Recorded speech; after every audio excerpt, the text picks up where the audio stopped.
exercise, we'll create a logo by turning text into geometry. We'll start with a note created in Arial filled font. We'll use generic burst twice to convert it to splines and lines. Then we'll extrude the geometry downward. We'll switch to View 2 with CP equals DV, construction plane equals the drawing view. We'll use the Trim First tool to trim each extruded letter to the spline.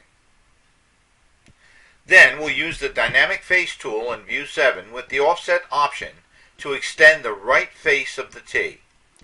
This will give us a neat artistic effect for the logo. So let's work with an actual file. We'll open up sample file KCV drawing9.ckd. This file already has CP equal to DV in it. Let's click on the generic burst icon. We'll burst the text twice to break it down into lines and splines.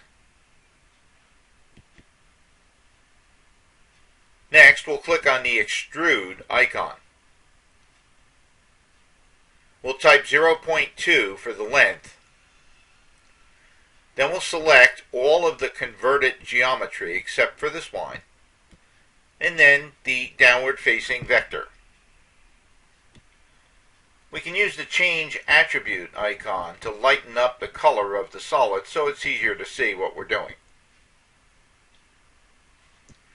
Now let's go to the front view, and remember we're going to have CP equal to DV. You'll see no construction plane axes in the top right corner. Let's click on Trim First. We'll select the bottom of each extruded solid and then the spline. This will create an undulating surface on the top of the letters.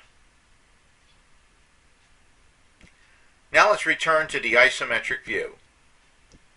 We'll select the Dynamic Face tool and select this face. Let's right-click on this vector and make sure we have the Offset option selected. Now as we drag the vector, we'll get a neat artistic effect for the logo. Click Accept, and we're done. So let's recap. We started with a note created in Arial filled font. We used generic burst twice to convert it to splines and lines.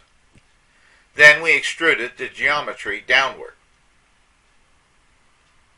We switched to View 2 with CP equal to DV, construction plane equals the drawing view, and we used the Trim First tool to trim each extruded letter to the spline. Then we used the Dynamic Face tool in View 7 with the Offset option to extend the right face of the T. This gave us a neat artistic effect for the logo.